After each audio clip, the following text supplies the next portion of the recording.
Today, Okay. Just hold on. I do the salamu za wananchi kwanza. We are Lunjes, we have to represent salamu first. Okay. Good morning, the people on this side of the oceans, and good evening, the people back home in Kenya. And welcome to this discussion. Today we are discussing fatherhood. And as usual, we will start with our speechwriter, Saya.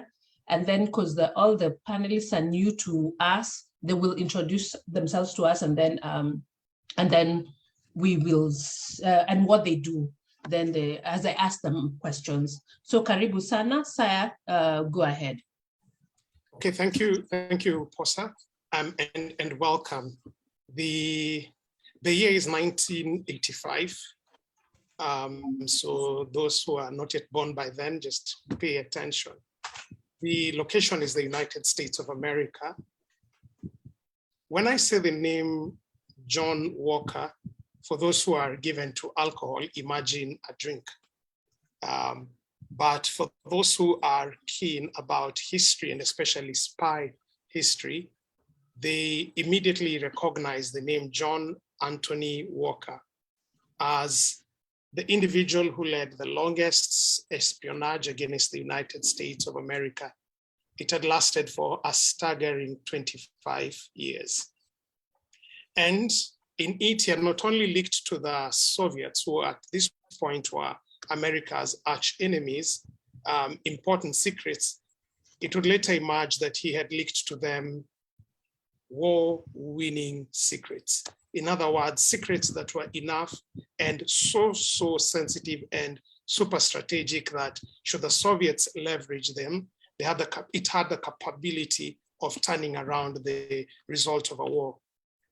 In fact, some of the secrets that John Anthony Walker and his spy ring had leaked to the USSR at that point had been passed on to the Vietnamese. And no wonder a lot of the American strategy in Vietnam had been pre-known. And it is yet to be established just how many people were killed because of the secrets that were leaked by John Anthony Walker and his ring of 7 people. I want to move away from John Anthony Walker and move more specifically to his son. His son was called Michael Walker, who was recruited by, you guessed it, his father into this entire espionage link. And his son had been well aligned and coached by his father, so much so that he followed a career path, a mirror image to that of his father. He joined the US Navy and got positioned just where the father wanted him so that he would continue this particular thing. And when the son was finally arrested, he was working on the warship called the Nimitz, the US Nimitz. His colleagues were so disgusted that the records say they spat on him as he was being arrested on the ship and being led away. A son had been led by a father's greed, a father's insecurity, a father's hubris into this entire network that he betrayed his colleagues, he betrayed his country, he betrayed the seamen, he betrayed the airmen. And so in 1985, walk with me in your mind to this examination room as John Anthony Walker is being pinned with evidence after evidence. And all he could negotiate is he would fully cooperate, and just so that his son would get a lesser sentence. Just park that story with me for a minute, and let's pick another story. A Jewish man is running a business in his community, and because of his religious leanings, he does not open his business on Sabbath. But he wants the business to go to another level, and they therefore move into another neighborhood. And one day the father comes back home and announces to his family what would shock the entire family, that now going forward, in order for the business to gain favor in the community and for sales to improve, they would have to cut back on their Sabbath observance so that they would gain favor with the community. This decision not only dismayed the family, but unknown to the father, it deeply hurt the son. It not only hurt him, he felt more than that, he felt betrayed. And the seeds of hatred towards not just business, but the entire structure of capitalism would be sown in the hearts of that son. And these seeds would later germinate when later on this particular son in his study years would put his thoughts and his literal hatred towards the capitalism system into what later on became the Communist Manifesto. The son I'm talking about is none other than the great Karl Marx. His father's decisions had wounded him so deeply, and the wounds got expression in what later on became the Marxist ideas that were at the heart of communism. Let's go really way back now to one of the Bible's most popular characters. His name is David. And I want you to imagine with me that David has received the report that one of his sons has raped his daughter in one of the most bizarre of stories. But what is interesting is David does nothing. His son has raped his very own daughter, and things are not looking nice. And the entire family is waiting for something to be done. And nothing seems to be done. And finally, upset with all of this, Absalom decides he will take revenge for his own sister.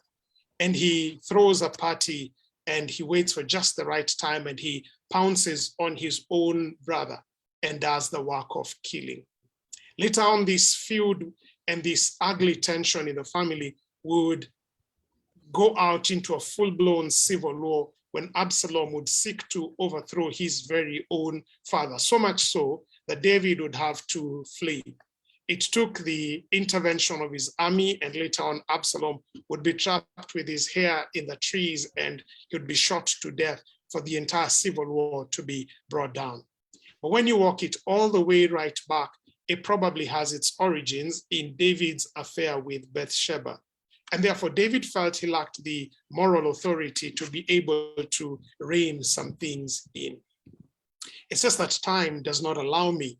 But one interesting fact that I realized is a lot of individuals who espoused atheist, the main atheist philosophers of our time, whether it's Hoyle or Nietzsche or Freud, all of them had one factor in common. Their relationship with their father was not particularly great.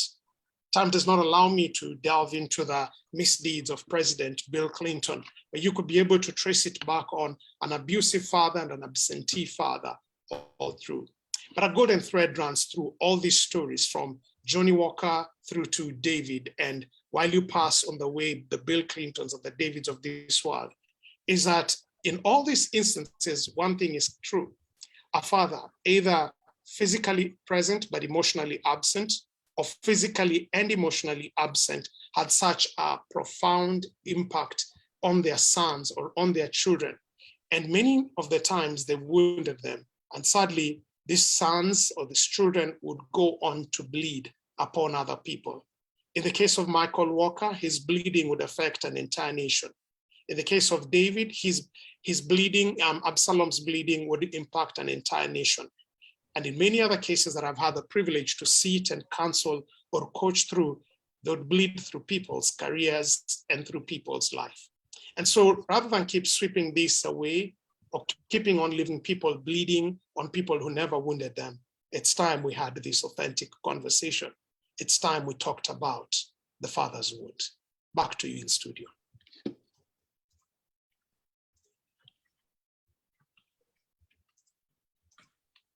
Okay, my video is misbehaving.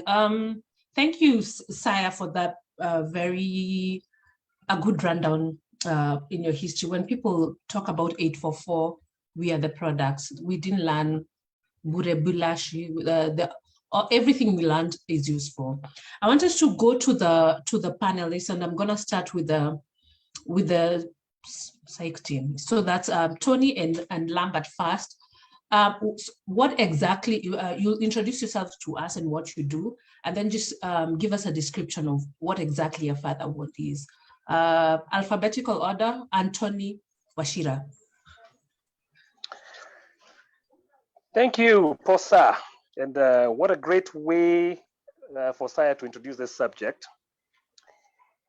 So my name is Tony Washira or Anthony Washira. I am a transitions coach. I am a trainer and I am a speaker. I am excited to be here today. Pastor, do I go ahead and give my own description of what a father wound is? Yes, go ahead. Or do I wait for Lambert? No, Thank to you. speak. So my description. Yeah. Mm-hmm. Oh, fantastic. So a father wound is a wound or a heart that is unhealed. It is still festering in one way or another, caused by a spiritual or a physical father figure or a father. And it manifests in different ways. It is a wounding or a hurting that happened to someone from either their spiritual father or their physical, here, earthly father. Somebody they considered a spiritual father, maybe a religious person, or their own father or a father figure. They hurt them so badly, and it has influenced how they view the world and how they perceive things, and even in some cases, how they perceive God, the maker of heaven and earth. Yeah. And Lambert, the same. Do an introduction and then introduce to us the topic.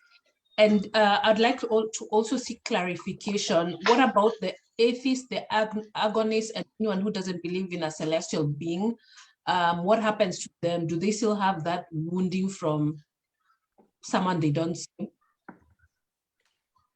Okay, thank you very much, Pastor. My name's Lambert Weigara, and I'm really honored to be invited to this very stimulating session and conversation about father wounds. I'm a clinical psychologist. I practice here in Nairobi, Kenya, as a consultant, and really the first thing that came to mind when Saya was introducing the topic is a story about a German novelist called Franz Kafka.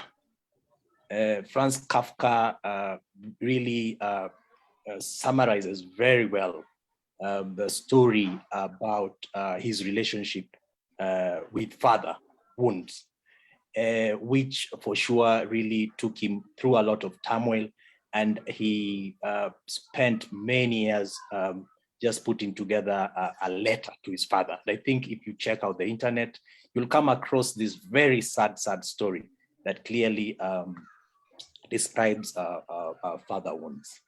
But let's just fast forward to really what my definition, understanding of father wound is as a psychologist. And I'll give a short story. Recently, I was facilitating a group session, and this group is a processing group, meaning that you have a number of people put together who have similar issues. And this time it was just women who were in the group. And at some point, they started talking about their pasts. And what came out clearly is this issue to do with the emotional, psychological, spiritual turmoil that they went through, or one would go through, just interacting with their father figures. However, one thing that stood out is one particular person mentioned that I don't think it's fair for us to only focus on father wounds. We should also mention mother wounds, because some of us had absent fathers, or fathers were not there at all, and we were brought up by our mothers. And you find that these mothers themselves have also personally gone through their emotional and psychological issues. They could have unprocessed trauma, which would actually lead to depression, anxiety, substance use, and the list goes on and on. So that is my short definition of a father wound. And I think in conclusion, as you're thinking about this, let's appreciate that mothers also, unfortunately, subconsciously do really take sons and daughters through a lot of emotional and psychological turmoil. The last point that you mentioned about atheists and so forth and so on, I think the reality is when someone is exposed to emotional and psychological wounds, which cannot be obviously seen like you'd see a physical wound, then definitely the first beat that suffers is a spiritual or their belief system. And with time, you will find that someone starts searching themselves and possibly seem lost spiritually. And that is why then they will find other places, other sources that would actually help them define or come up with a definition of what they believe in, or rather they choose not to focus on God, believing God, because the God who was supposed to support them and save them was nowhere when they are going through this emotional and psychological turmoil. Thank you. Ezra, because you're not on the coaching and the psych part, but you at least teach men how to be manly. How do you have your own definition of father wound? Thank you, Posa. For me, I think a father wound is a hurt that comes to someone as a result of a father disapproval from a father or a father figure, or rejection or abandonment. And I think it sort of manifests in maybe anguish, could be, you find a child grows with a lot of uncertainties, and it's sort of sentenced to, as Lambert has mentioned, to disfigure the idea of a father, especially our heavenly Father, because God is love. And I think that very experience sort of leaves a pain or a hurt, though not seen, but it's there, that needs to heal. So I think it's a pain or a hurt that comes from a disapproval, rejection, or abandonment by a father or a father figure in one's life. And because my friend Joanne is here and she deals with mother wounds, with inner child, and I think I saw Kafresh. I'm gonna call you up again. You know me, so I will ambush you. Joanne and I think Kafresh, are you able to just give? There's someone who's background noise. Okay, Joanne and Kafresh, I think if you're able to just give us cliff notes, because we already did mother wound and inner child, but for completion and for the people who were not here, are you able to just give a TLDR on what the mother wound and inner child are? Kafresh, we can start with you because you're the mother wound person. Yes, I am seeing Jivinjari. Just ambushing me like this. I know, you know me. I couldn't miss this. So thanks, Posa, and thanks to everyone on the panel for this important topic. So the mother wound, like the father wound, is a breaking of the bond between a child and the mother. And the mother wound really manifests a lot in women, in adult women, because as adult women, we take our cues about what to be a woman, how to be a woman, what is tolerated in society as a good woman. So a lot of us, especially because the mother wound is really a function of patriarchy. Patriarchy seeks to ensure that there is an othering and there is, power over. So it's really important that the women are under the men. And so a lot of us women growing up, case in point myself, I have a big personality, and the thing that I remember in a lot of women being told, be small, humble yourself, don't be too much. And all this is so that you can get married, so that you cannot be a threat to the male species, so that, so that you can be accepted. And so a lot of women in adulthood now, based on the beliefs, the belief system, the broken messaging that they received about what it is to be a woman, the feminine energy, which was not healthy feminine energy, in their adulthood, go around second guessing themselves, one, feeling that you're not good enough, two, bonding with wrong relationships that are not suited to them, relationships that propagate the be humble, be small. And so this continues. And as the previous speaker said, both men and women suffer from the mother wound, but as a teenage boy, for instance, grows up, they identify more with the father or the absent father, and as such, we see a lot of men really exhibiting the father wound, but underneath the father wound is a mother wound. And so again, how the father wound exhibits in men is based on how they choose the women. So they will choose women who play small, women who remind them, of submissiveness, women who don't question too much. So, this is all about the messaging that we receive. And a lot of it is because it is generational. In the African culture, in a lot of cultures, we talk about generational or curses. These are not curses. This is generational pain and trauma that is passed on. And, for instance, in my class, the people who do the class, we go back. There's a module where we go back into the past. I ask you to dig back 2-3 generations, and it is very clear. If your issue is shame, your big wound is shame. Shame was used on your mother as a weapon or a tool to keep her down, and she passed this on to you. For most people is abandonment. My wound was abandonment and fear, and that was, the wound that I had to heal. So if you look back, this wound has gone on through generations before you, and if you don't heal it and seek to recover, you pass it on to your own children, and it continues. And that's why in communities you hear people saying, "Oh, kwa wadirogwa," because it's the same thing continuing. And actually it's the pain and trauma. So, that's a mother wound, which is a flip side of the father wound. It's a broken bond between the mother and the child, both boys and girls, but adult women really exhibit the mother wound more. Okay, I hope that's clear. Joanne, because now the sum product of all this wounding are your inner children. Notice the way I've made you own it.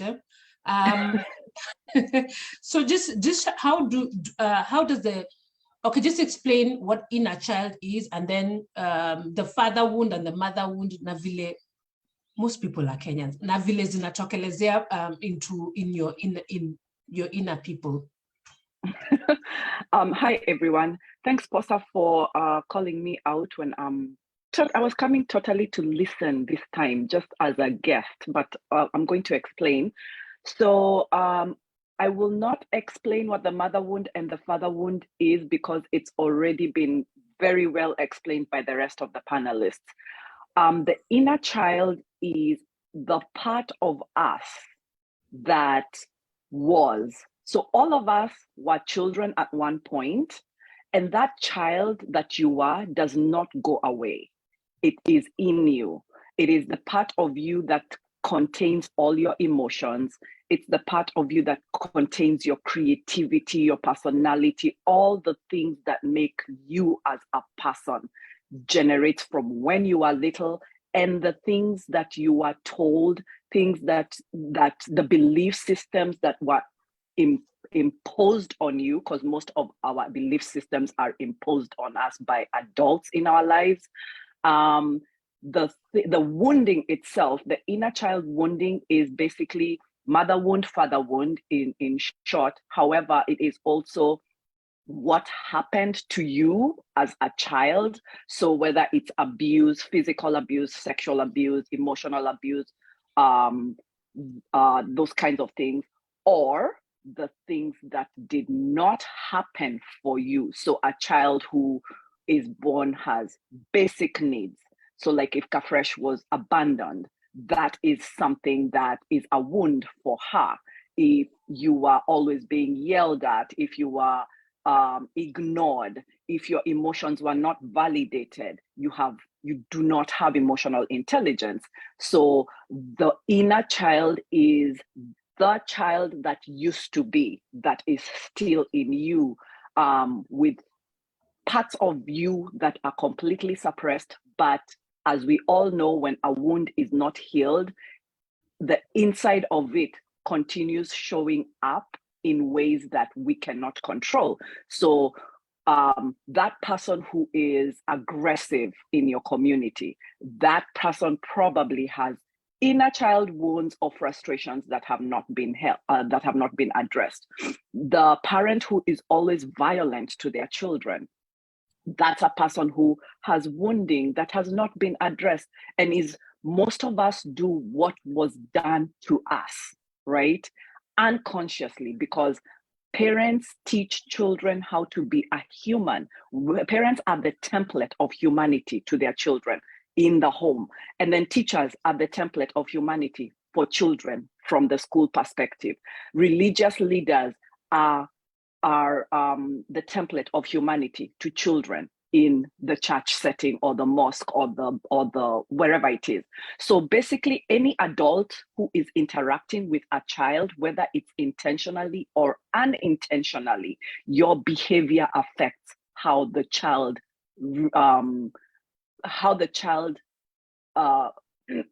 decides the way a person is supposed to interact with other people, or how a child or how a human is supposed to be. You're basically teaching them unconsciously how to be a human. So those things that a child consciously or unconsciously learns become their inner child and become their template for who they are as a human being in adulthood. I hope that makes sense. It does make sense. So, Sasa Muneza Lala, I hope not to call you again. Just when you again, Ileo. Thank you very much. So let's go back to our father wound panel. Anthony and Anthony, would you let us know what kind of wounding is this? Is it a stab wound? What exactly is wounding, and how are we wounding our children? And can I, as a female, wound my children with a father wound, or it has to be a male person doing the wounding? All right, Posa, thanks again. Yeah, all right, thank you, Posa. First and foremost, the wound is pretty similar to what the ladies are telling us. It is not a stab wound. It could be emotional, it could be sexual, be physical if the discipline was overboard. It could be physical if the discipline was abuse, because if sometimes parents, in their zeal to discipline their children, overdo discipline. I remember growing up, our parents would cane all of us because of the mistake of one person, and that breeds bitterness, it breeds hatred, it breeds unforgiveness, and those are the kind of wounds that we are talking about. I do not believe that as a woman you can cause a father wound.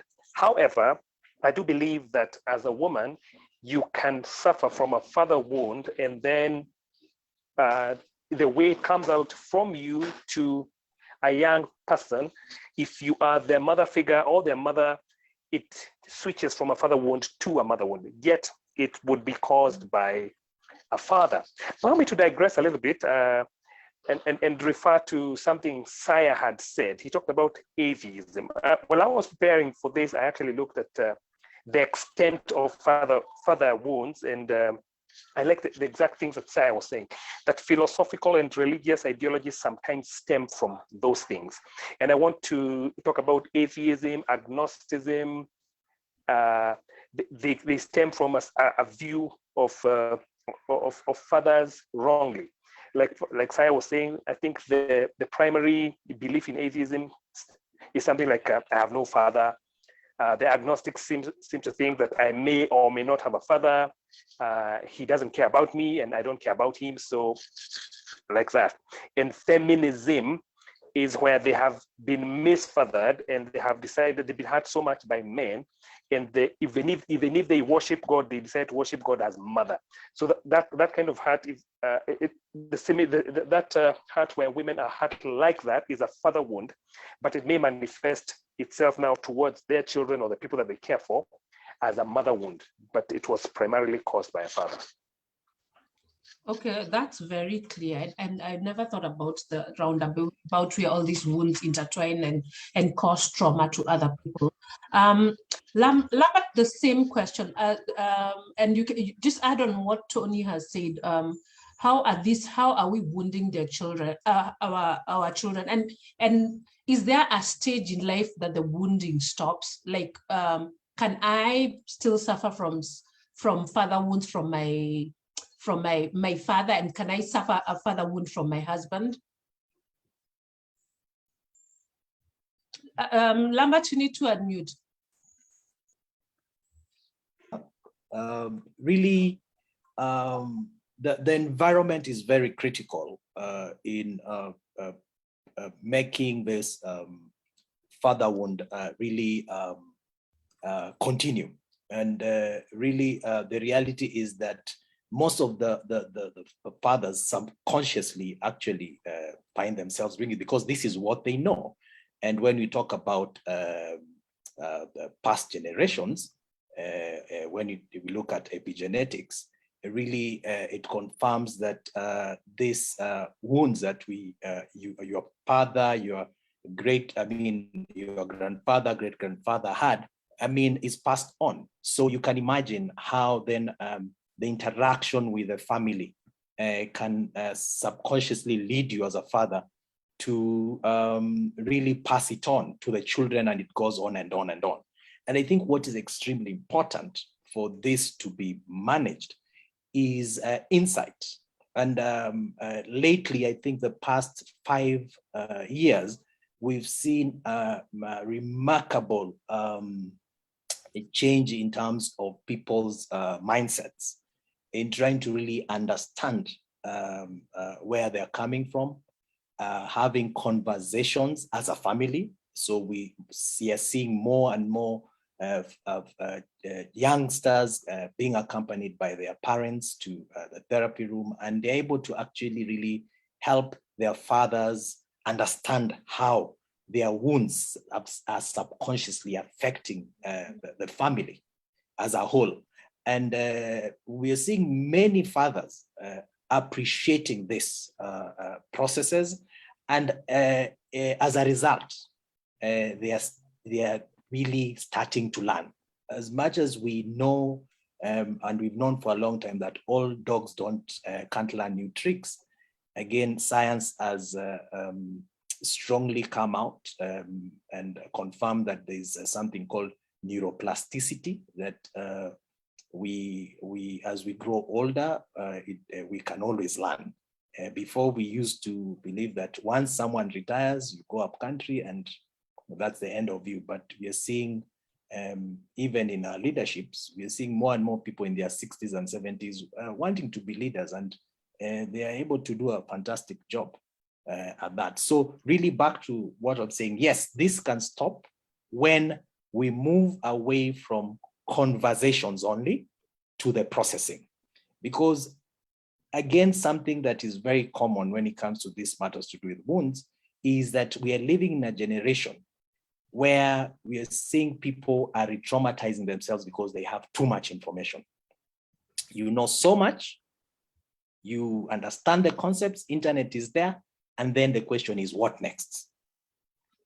And I believe it's only fair if we take it to the next level within the community, so that now people start really interacting deeper and having conversations about these wounds, because just a conversation, one-off conversation, will not really make a difference. Having conversations over and over and over again in a safe environment will go a long way in actually processing and helping people really develop skills to manage these generational trauma that we call the father wounds. So my other question is, like me at my age, can I still can I be re-wounded by any male figures in my life, or am I done? I mean, as long as we are in this world, Okay. and you're interacting, and I mentioned the environment, certainly we are surrounded by triggers. And the worst thing is when you're not aware. And that's why I'm insisting that moving forward, it's always important for us to not only have conversations, because conversations can re-traumatize people. There are people who might not even want to enter into this the conversation because it is a trigger. Just really listening to conversations that serve as a reminder of the past's hurts and pain. And that's why you'll find some people might have avoidance features. People will tend to be very anxious when we start talking about certain things. And that is why sometimes we have to be extremely careful when we are actually really getting very deep into certain matters, because we are all unique and people interpret situations differently. So at any age, at any stage, really, you can be re-traumatized or you can be wounded. And one thing we need to appreciate is when it comes to father wounds, and by extension mother wounds, you find that most of one of the reasons as to why some people are very much stuck in their ways is because of fear. They are so scared of really looking back and talking or facing the for lack of another, the demons, and they would rather just remain the way they are. And that's why it's important to slowly by slowly continue having not only conversations, but getting people into a safe space where they can actually, without being judged, condemned, or having a sense of abandonment or rejection, but instead feeling that, yes, I have been given a platform where I can really safely talk about my past. And of course, slowly by slowly, because another mistake we make even as therapists is we focus on actually confronting individuals when it comes to matters to do with trauma. That sometimes really backfires. There are other ways which we try as much as possible to use before we start confronting the trauma. And that's why you find that most of the times trauma therapy can take years to really get to a point where someone starts facing their traumas. Okay. So, yeah. Sarah, could you comment on the trauma porn? Okay. As I comment also on the trauma porn, can I throw in a question? Yes, you can throw in a question. Someone's background is noisy.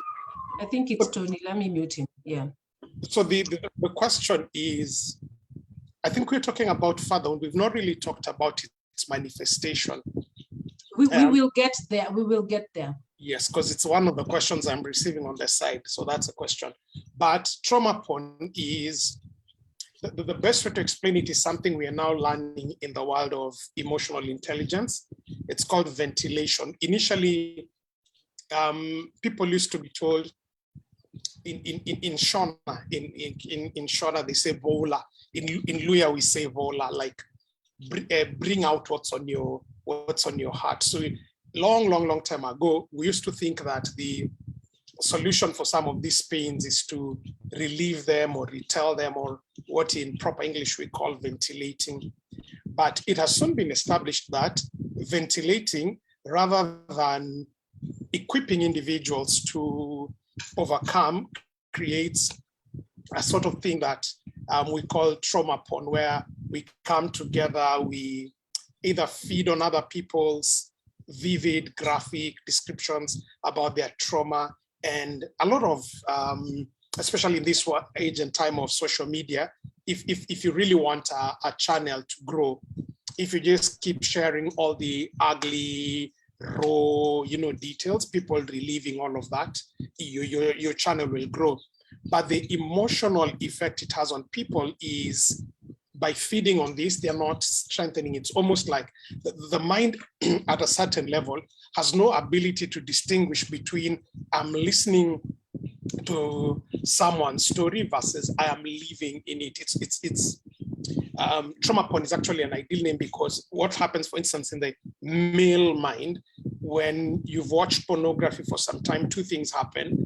Number one is the male watching porn replaces the male acting porn so that the mind is not able to tell whether you've watched or you're participating. And then secondly is it soon becomes so stored in either the mind is not able to tell whether this was an experience you observed or an experience you partook. So the same thing happens in trauma when people relive either their own trauma or they keep watching or listening or partaking of the vivid graphic details of other people's trauma, it soon becomes a source of trauma in itself. So a fine line needs to be handled when either having such conversations or leading people through therapy or setting up whether it's channels or even church testimonies where people are retelling their stories. We need to be careful so that we are not in our attempt to be candid and in our attempt to be helpful, we are ending up feeding people or putting out a lot of their trauma porn that ends up harming rather than healing. So that's what trauma porn is. Back to you, Fo. And that's why it's important to emphasize what Lambert said and Austin said on this forum a few weeks ago, that we need safe space and we need to equip clients or whoever is coming to either the coaches or the therapists before we let them unleash their problem to us. I know my friend Bugo, she's not on the forum. She called out a very famous Kenyan YouTube channeler whose channel thrives on trauma porn, and all the Kenyans piled on her. And it's, I don't know, we are so used to that trauma porn that we don't want to let go. I think we need to pass on the information. Yes, we need to share. Yes, we need to move away from conversations and see Joanne, see Kafresh, see Tony, Saya, Lambert, and all those people who can give you a safe space to learn and to heal. Ezra, because we are, you've written a book on manliness. Also, can I interrupt? My hand was up before. Oh, your hand is dark. I'm making fun of you, but just go ahead. Very related, very, very closely related to trauma porn is the Kenyans. I think the two key medicines, especially rampant in Kenya, that perpetuate trauma is humor. I think we're medicating on humor, and then we're medicating a lot on betting, on gambling and everything.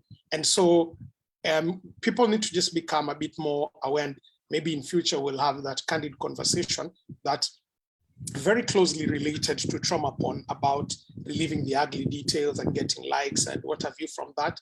Another way that we are perpetuating this very harmful thing is humor. You look at a lot of our memes, we laugh at them, but they're very dark. You know, so we take trauma, we mask it or we cover it with a lot of humor, and then we keep putting it out there. It doesn't heal, it just keeps perpetuating the same. Of course, the other way we medicate away from our poor decisions financially or otherwise is there's a big wave of gambling and the rest. I just thought to add that piece in there. My other contribution will come later in the conversation, but back to you. Okay, Joanne, I know you want to just go ahead and Ezra tulia kidogo. Joanne wanted to chime in on the on trauma porn. Just go ahead.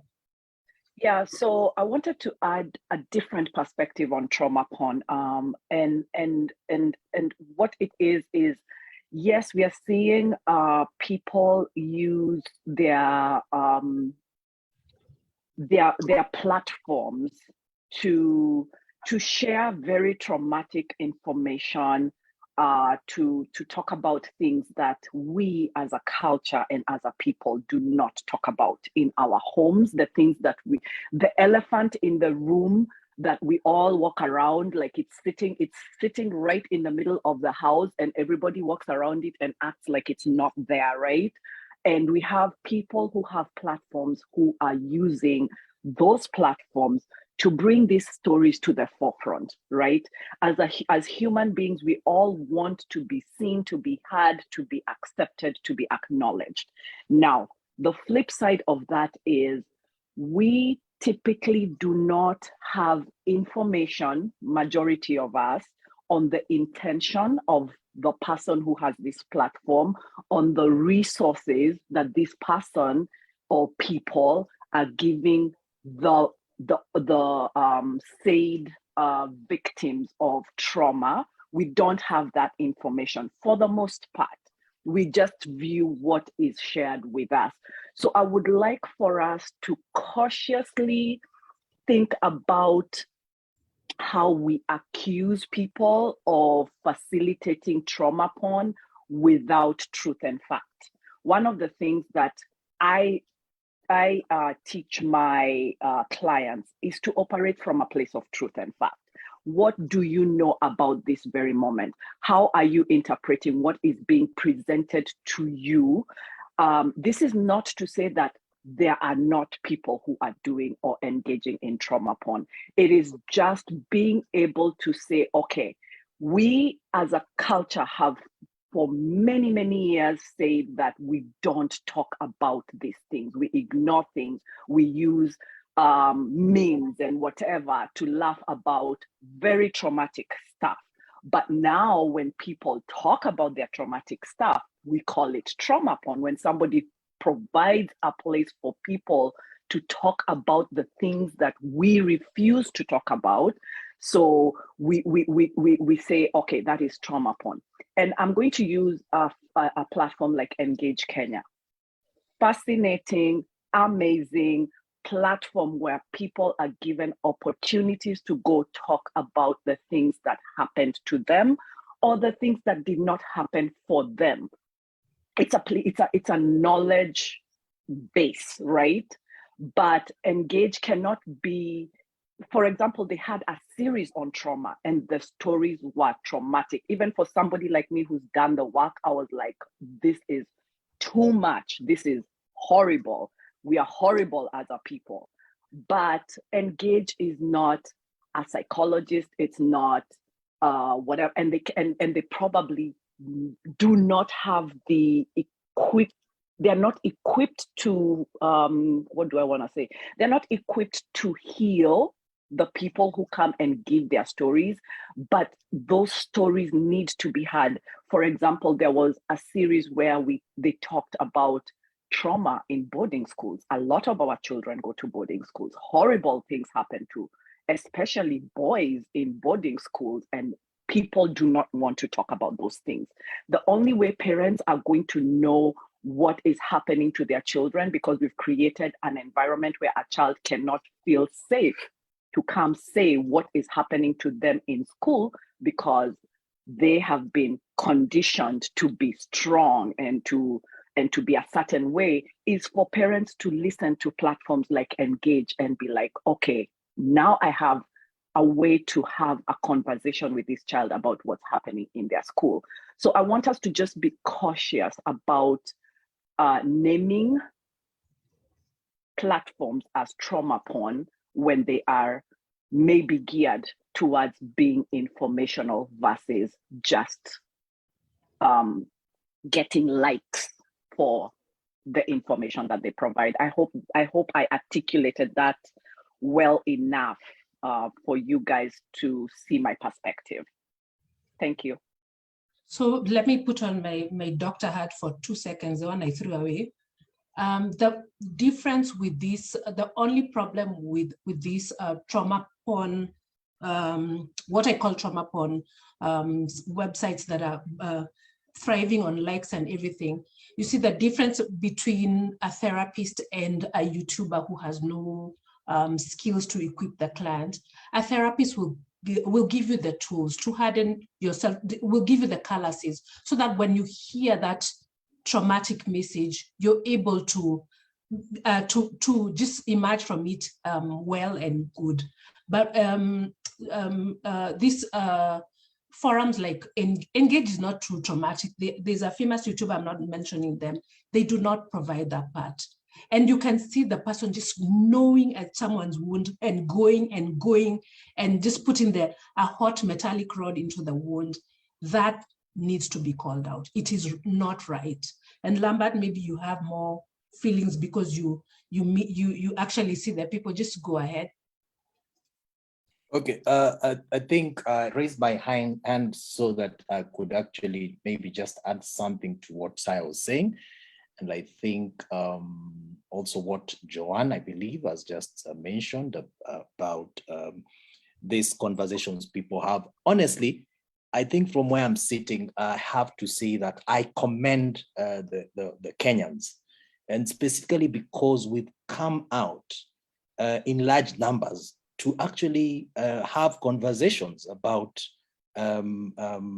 some of the things that, as we put it, that are very painful. That's a good place to start, because honestly, that is the beginning of saying that, yes, we need, one, to build capacity on coaches, mental health experts, people in churches have to be also helped, and other community setups to really, really have those basic skills that can they can then use, just like the way they are doing it in media, because all over the world we've seen that people in media are being trained to actually report responsibly.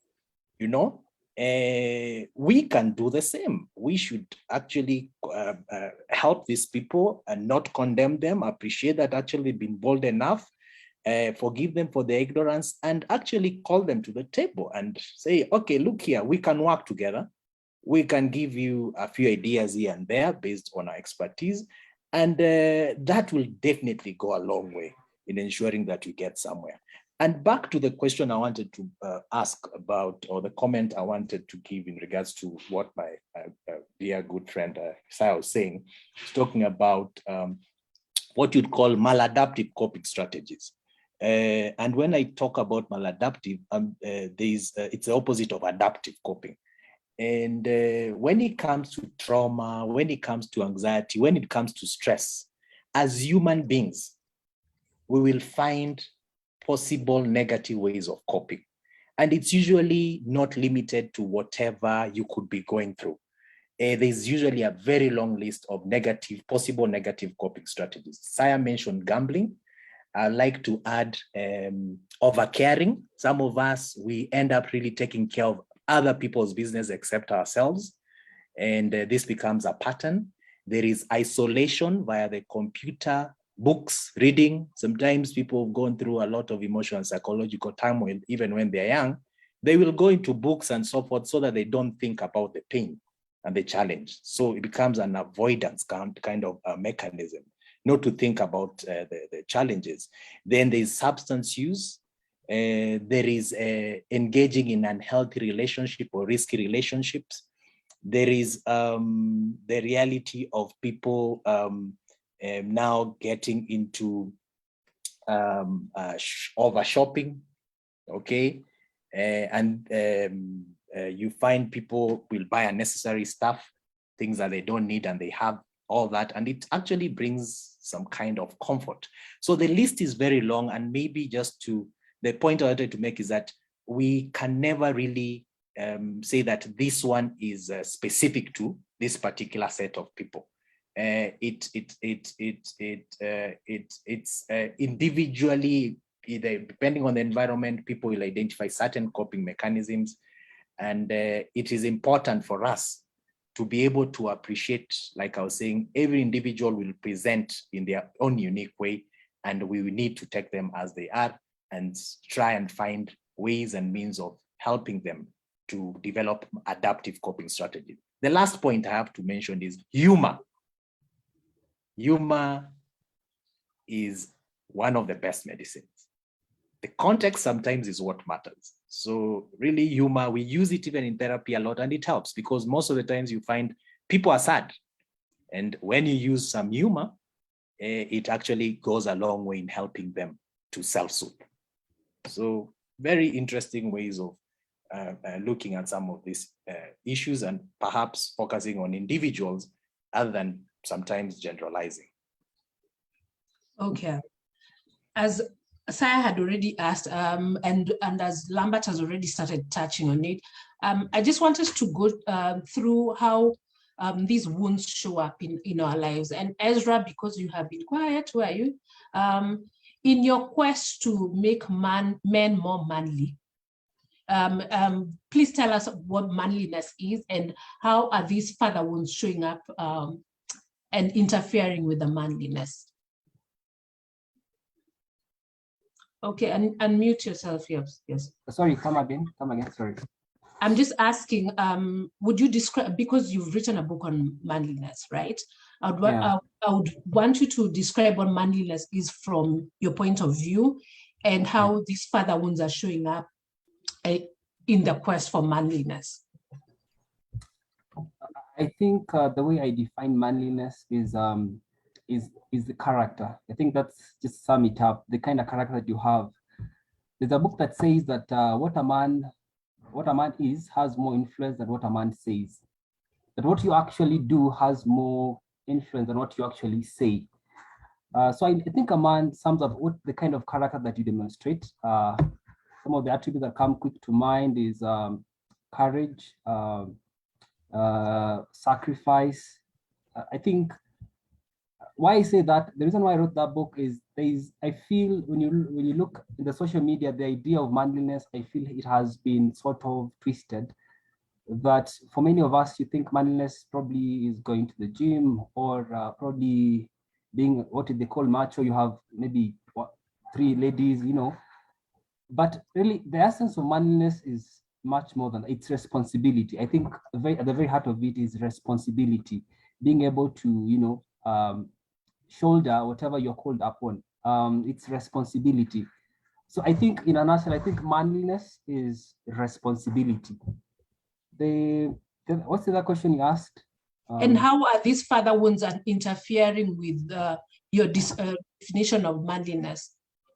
I think a father's or a man's father's role is to provide, I think, 4 things. If we look at it, protection, provision, he needs to provide presence, and also to provide praise. So I think how the father, how the wound affects how the father wound appears in the essence that first, the man is not present. And I think presence does not mean he's not physically there. He may be there, but not emotionally present. It doesn't take time to engage the children, so they feel they don't get to have an interaction with the father. The other aspect, I think, is in terms of abandonment. You have families where they're constantly looking for a father figure outside the home. They have a father, but they're constantly looking for someone else. And I think that's why you find, especially for young boys, as they're growing up, they're easily influenced by older guys maybe probably outside there. They're influenced maybe to take drug abuse and engage in some things that they will not otherwise have tried, because they're trying to find this praise. And an interesting thought is, if you look at the Bible, after Christ has been baptized, there were words that the Heavenly Father spoke about him. He said that this is my well-beloved Son, in whom I'm well pleased. That he spoke first, this is my son. I think for most men, they can acknowledge or can say that they've never had their father tell them that I love you, son. Like, they've never had that. So they are constantly looking for that affirmation. The other thing is, I am well pleased, affirmation, affirming that I am proud of you. And the other aspect, I am affirmation, presence, that there's that connection. I think for most of us, apart from the aspect of provision, your father probably pays for your school fees, but when you have your issues, I think the way we view them, there's no emotional connection. They're very distant to us. And I think it's Lambert mentioned even, and as well, Tony, that even when you think about our Heavenly Father, it becomes you don't sense that emotional connection. And I think just talking to the book, one of the characters I speak about the Bible about manliness is love. And it's strange that when you think about fathers, few of us will actually say, I think when I hear father, the thing that comes to my mind is love. But that's what defines majorly our Heavenly Father, because I think there's something that manliness needs to acquire. It's firmness, but then gentleness, strong but tender. And it's a unique blend that true manliness calls forth, that you are firm, but then again gentle. And I think that's what probably most families, either the father is too severe, is too firm a hand, but then he's not, there's no, that they lack that connection. And that as a result leads to wounds. An example is I had a friend we were studying with, I think in primary school, and his experience was actually a sad one. Just following up later years, they had a great rift between him and the father. The father will tie him to a tree, and then he will whip him, for even things that he felt there were very small reasons. So what happened as he was growing older, there's this disconnect between the two of them. They hardly talk to each other. They can't see face to face. So I think, in as much as we are called as men, as fathers, to provide the fatherly role to others, there needs to be the love. And just maybe we'll talk about it. I think part of it comes from where our fathers have come from, the trauma they experienced as they were growing up. And so having not healed from it, they have inflicted upon us, and then the cycle continues on and on until one breaks the cycle. Okay. Tony, how let's continue with the theme of how these father wounds show up in our lives, and if you can distinguish between male and female wound showing up. It's not English, but yeah, let's just go with that. How do these wounds show up in different stages of our lives, and if you can distinguish between the males and the females? All right.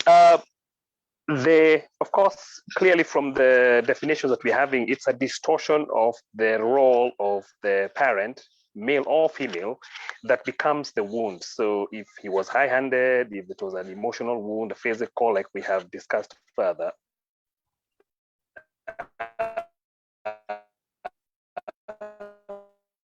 Tony, maybe just a minute, Tony, just go off video and then just do audio peke yake, because it's in, yes. All right. Okay.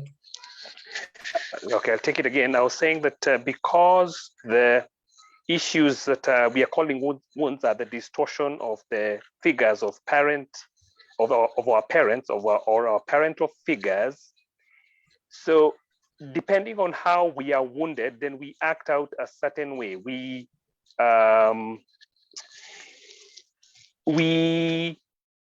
behave a certain way. So if our picture of women is based on how we were treated, if we believe that women are a certain way, we treat them in a way that is disrespectful, in a way that is wrong. Our picture of women is distorted because the way a woman is supposed to be a nurturer, the way a woman is supposed to be loving and caring, we did not receive that. So our response towards women, and generally even older women, becomes negative because it was distorted from the get-go. So you find that some of us disrespect women, we don't like them, we have negative attitudes towards women because the picture of the woman who was supposed to love us and who was supposed to teach us how to treat women is wrong. I'll take the same approach to fatherhood. If fathers were supposed to, like the gentleman said, to protect, to provide, to be present, and to praise us, and we did not receive those things, so we seek for those things in the wrong places. So you find that we feel almost like orphans because we were mishandled There is a program here in Kenya that says we were misfathered. So because we were misfathered, we are still seeking that affirmation. We get into wrong company, but we still feel out of place because they don't know how to affirm us the way a father would. So we are doing wrong things. We are looking for attention in the wrong places. We are seeking praise in the wrong places. And we end up making several mistakes in our relationships, both same sex, like buddies. I'm talking about my buddies who are men. I find that if I was not trained how to be a man, that I don't know how to be a masculine friend. I find that if I was not trained well or mentored well on how to be a husband, I am not doing a good job there either. So it's a domino effect. It's a domino effect.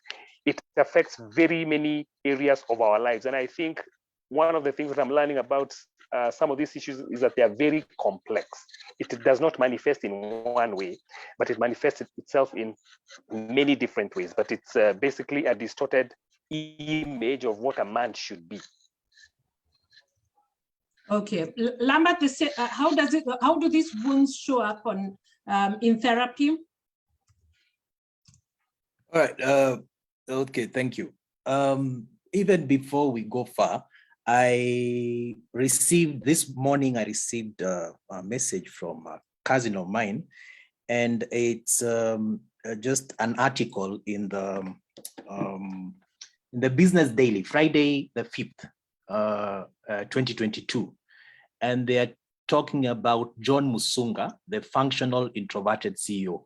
You might want to just really look at that article. He actually, John Musunga is the CEO of East African Breweries, and he has talked about his life growing up, his father, and where he had to actually really grow up, be forced to grow up very fast to take up certain roles as a firstborn, and the rest I think you can read for yourself. But that is just really an introduction of how these father wounds would really affect or manifest differently men and women. You find that people, like I mentioned, some of the maladaptive coping.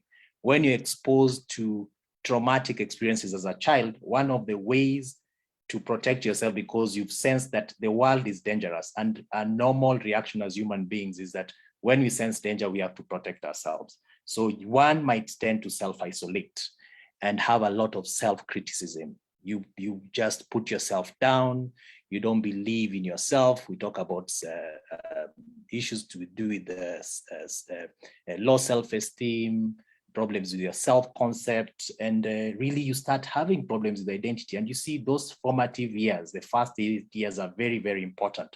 So this, I don't think will, I mean, male and female, really, like I said earlier, people are wired differently.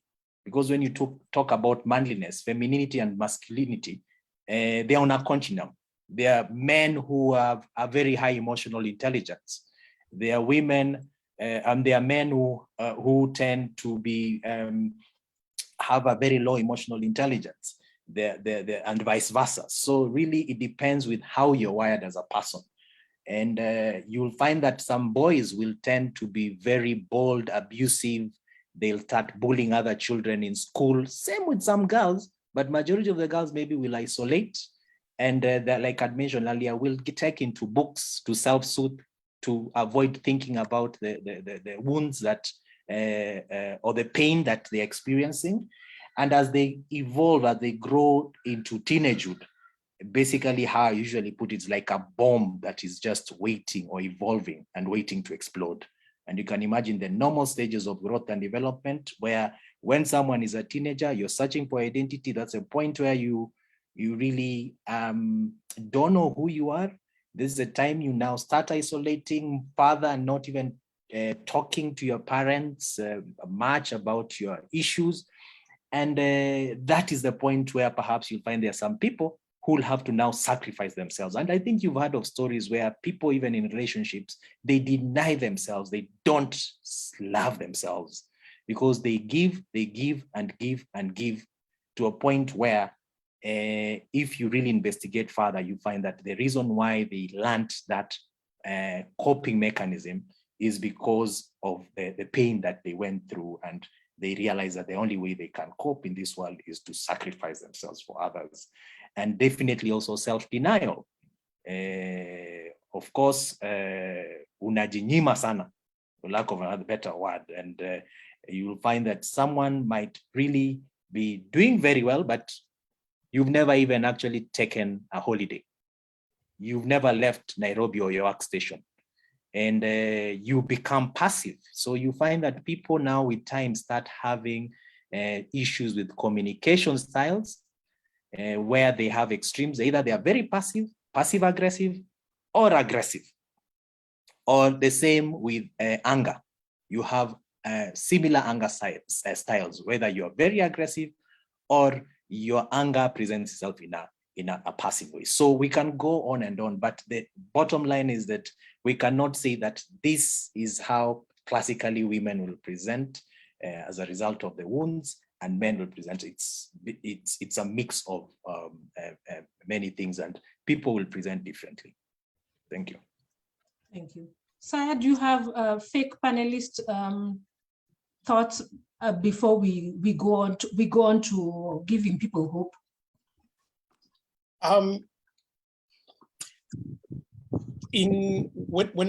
When people are either overcompensating for something, or using a crutch, or they are detached. So when I hear everything that's being shared, I feel they basically fall into those three pods. You're either overcompensating, so like you're over caring, even at times over giving could be a sign of a wound, or you are using a crutch. A crutch could be anything from gambling to money to your books to everything. It's a sign that there is something to be seen in there. And from my experience coaching people through many things, often the thing they come presenting, like, hey, I'm going through this transition, or I am thinking about this career, or I'm stuck in this point, that's normally the presentation. But when you begin peeling, you begin realizing you first have to address this wound, because the wounds often, the biggest culprit in the wounds has been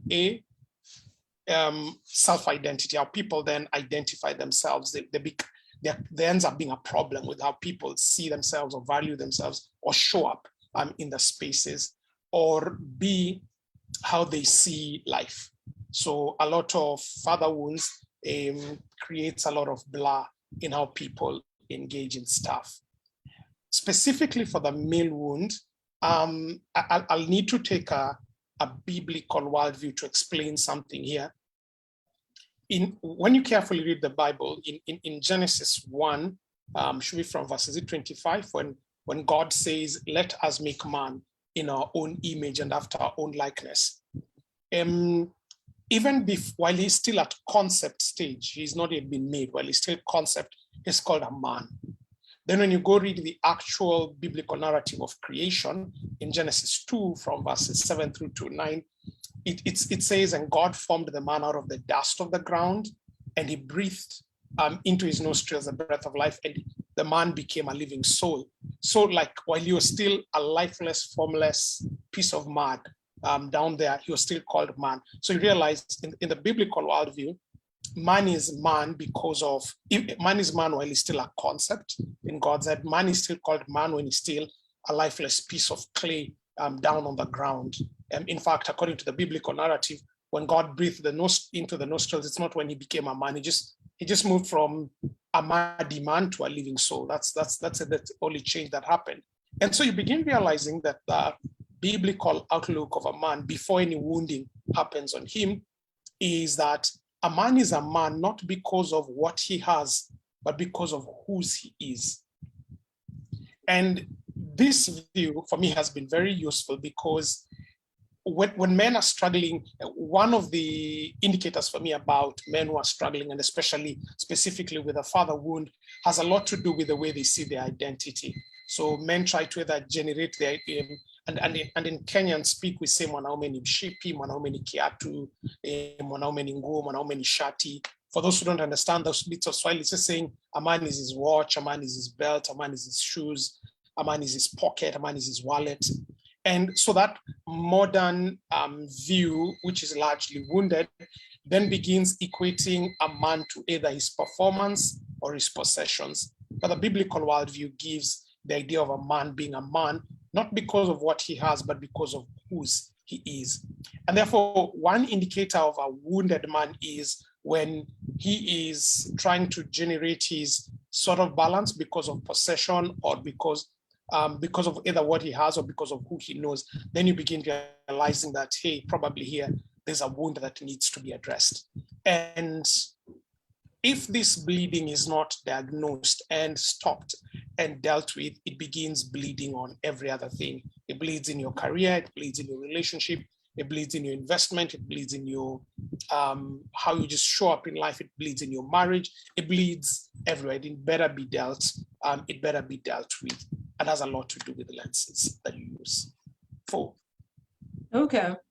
Let's give people hope. So Tony, we'll start with you. How do we, for those who've been wounded, how do they get healing? And for those of us who are giving birth, how do we bulletproof our children without helicopter and lawnmower parenting them and not creating the Jadens and the Bradens and Baba and Makamama generation? I hope. Forgive me. Yes. Thank you, Foster. Thank you, Foster.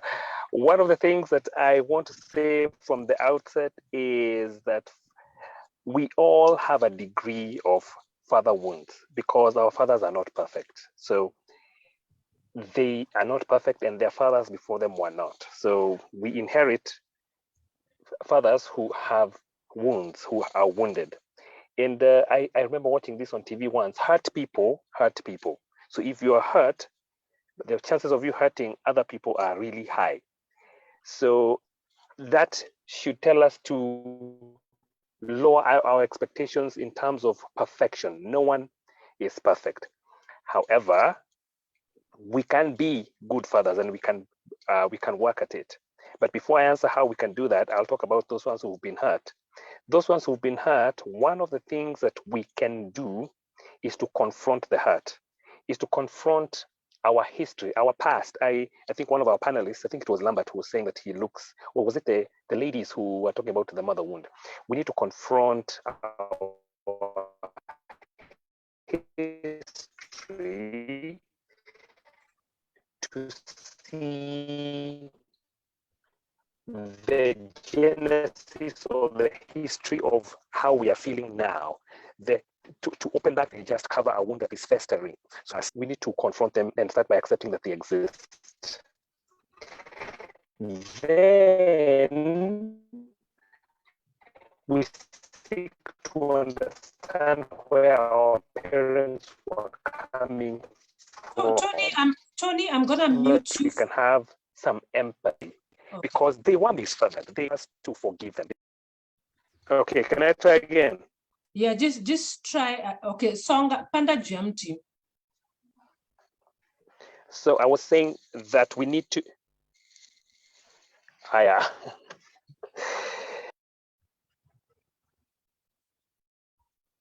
Okay, Lambert, can you go and Tony? Okay, Tony, are you back? Are you stable now? Umepanda Jamti. Okay. Can I try again? Okay. Yes, is that better? Yeah, that's better. Okay, so I was saying that we need to teach we need to forgive, and for us to forgive is to realize that they were hurt and try to understand where they came from so that we can empathize with them. Once we empathize with them, we can now start the journey of forgiveness, because unforgiveness is a snare. It controls us. It makes us bitter. It is the source of these things that we are exhibiting. So forgiveness for me is key for us who have been hurt. And then for us who are parenting, is to realize that we can be good, not perfect. And by good here means by starting with the basics, to be present, to seek to be a blessing and not to be stressing our children. I mean, like say, if I go to the Bible, when we are told to honor our parents, the parents are told to not exasperate their children. So parents do not like being reminded that. They want to remind us that we should obey them. And now we are parents, so that we know that we should honor our parents, but the parents also, we who are the parents, we should not exasperate our children. We should bless them. We should be present. We should learn to say sorry because we make mistakes. And I want to say here that forgiveness is not easy. It is a journey. If we are seeking to forgive, it is a long journey. It is probably the hardest thing that some of us will ever do, but it is what will set us free from those wounds. I'll stop there. Sir, I just want you to do a short excursion into the Mau Mau and our journey from Congo, because I want us to piggyback on Tony's comment on forgiveness, and for the Zoom user and Omoyo among us comments, how we need to understand our parents, because they've been wounded since we came from the Congo, or from the Nile, or from wherever you immigrated from because we are all sojourners into Kenya. We were not, our great ancestors were not there. Just give not a Pentecostal preaching, like very Posa Aswani summary. Yes. So that you don't want one complete with an altar call. Yeah. So originally, we come from the Middle East. So all present tribes in Kenya right now came from the Middle East, and the people of the Bantu stock moves from the Middle East and somehow travel all the way across and come to the west of Africa, largely within present-day Cameroon and the Congo, what we now call the Congo. And the Semitic-speaking people and the Nilotic-speaking people largely were domiciled in Egypt, and they will come into present-day Kenya following the Nile. But you realize most, if not all, the movements were not voluntary. They were occasioned by war, population pressure, disease, or something unfavorable is what occasioned these movements. However, the nations, what we largely call tribes here, are just nations that have moved. The nations were kept together because they had a structure and an order that put things together. And almost without exception, all of them were patriarchal. The fathers were the leaders, they were the warriors, they were the chiefs, they were the blacksmiths, the medicine men, and everything. The fathers, there was no joblessness in Africa. You were born into a role. So long time ago, in spite of our disease and our challenges, our war, our clan challenges, there was no pressure for, there was no work-related pressure. But as we moved and we settled, I want to zoom in specifically, like in the case of Kenya, into the Mau Mau. So when we come and we settle and the British come to colonize, they upset our order. And the first thing they do is they take all able-bodied men. It's a strategy they used in Southern Africa. It's the same strategy they used in East Africa and in many of their colonies. What that did is it meant that many homes grew up dysfunctionally from what they initially were used to. The order that had put the entire home, and by extension, the entire nations, the Luya nation, the Kikuyu nation, the Kalenjin nation, the Luo nation together, was disrupted, especially when the fathers were removed, either taken for forced labor or forced to go and work in order to pay taxes. For the first time in several millennia, homes were having fathers who were not fully present there. This was experienced across the board, but the most affected individuals was the Kikuyu, or what we call the Gema, the Gikuyu, the Embu, the Meru, and the Embu, because many of them went into the Mau Mau War. What that did for them basically is the men left society, and the societies now became very matriarchal in nature. As a net result, there's almost an entire generation or two within the Gikuyu community that didn't have a father. And net result is the woman had to now begin trying to play the role of both mother and father. This resulted into the Gikuyu woman becoming a very strong character. The men, the boys who were then there, growing up without a father figure, ended up growing a bit with a few things that were wrong. And that's now why you find, for instance, the current alcoholism challenge we're having amongst the Gikuyu is not traceable to the 90s, the 2000s. If we are candid as anthropologists and historians, the seeds for the alcoholism problem among the Gikuyu right now traces its way back to the upsetting of the Gikuyu order that did happen in the colonial times. It's a case of an unhealed father wound that is affecting an entire people up to this time.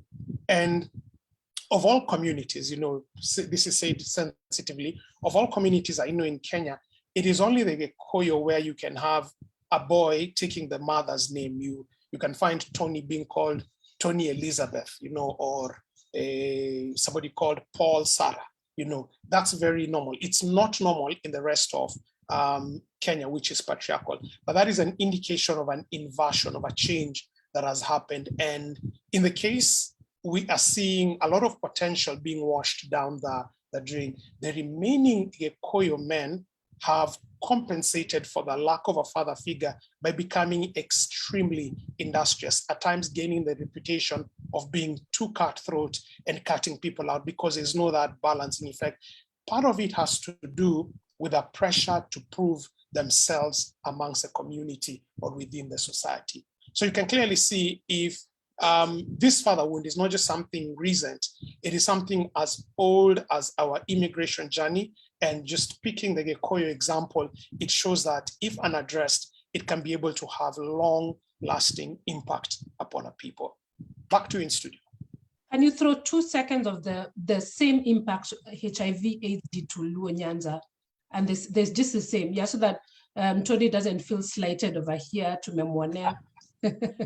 So there was a study that was done a few years ago that analyzed Kenya's population over time, okay, like that looks at the current constitution of Kenya's population. And to the shock of the people doing that, there's a significant generation missing. And that's a generation that was born in the 60s, who reached their teen and early 20s in the 80s. That generation was severely decimated by the HIV problem.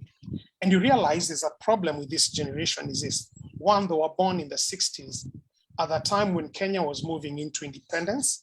And so the father figures who needed to have guided them were either victims of a lot of rural-urban migration and therefore recipients of the cultural inversion that I was talking about.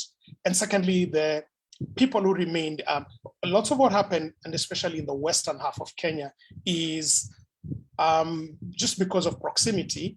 The Gikuyu people who live in proximity to Nairobi may not have experienced this much. A lot of the people in the west, the Luo, the Luya, the Kisii, when people migrated largely to Nairobi for work, the father figures were literally removed from there, and fathers would go back, in some cases, only annually during the long break in Christmas. What this resulted was a few things. One, the social structure back home in the west of the country was spoilt. Then secondly, it meant sons were growing, reaching sexual maturity and everything without the benefit of being able to get father figure input. Now remember, in the western half of the country, you are taught morals and virtues by two categories of the people. Your uncles are the disciplinarians. Your grandfathers are the ones who spoil you, but they teach you nitty-gritties. But here we are, Kenya has just gotten independence. A lot of the people are doing their very best to live for what they imagine is greener pastures. So there are no uncles. They're probably grandmothers back home who cannot be able to teach a lot of these things. So these young men get to sexual maturity or their sexual debut age just around the same time HIV is kicking in. And as a result, HIV gets a lot of mileage in that particular area of the world, associated also with some sexual practices that are there. granted. But what the net result is, when now demography begins looking, that generation that is born in the 60s, individuals who right now needs to be in their 50s and in their 60s, that generation is largely absent. When you go in properly, like into the civil service, you realize the people there now are the people in their late 60s going to their 70s. Very few of the people who should be in their 50s and their 60s, and then now the generation that I represent, the people in their 40s going backwards. HIV/AIDS, part of its success was a result of our father wound that we probably did not realize at that time and has been able to sweep across. And what's worse is this: because of the failure of that generation born in the 60s, many of them being killed and dying and in such large numbers, the value system being transmitted was weak. And the net result is that right now in the people in their 40s and their 50s are the ones who are now becoming mubabas, because what happened then is, because of a lot of HIV/AIDS and everything, the people who had money were older people. And so the modeling my generation and the generation just immediately ahead of me had when we were younger was what we back then called sugar daddies. And sadly, now we have come of age and we are reliving exactly the same wounds we saw and we were raised with. So these are not just demographical issues and trends to be published away. They're things that we can see that if other wounds are not dealt with, they have extremely powerful impact. Paul. Okay. Yeah. So you can understand. We need to empathize. We need to, as Tony said, we need to learn to forgive. If we approach all these things with empathy, we will understand our fathers. And if you truly heal, you may actually help your father figures to actually heal. And as Lambert has said, people are showing up in therapy rooms with their parents, and I am severely happy. Lambert, go ahead. Give us tools on how to heal and to bulletproof.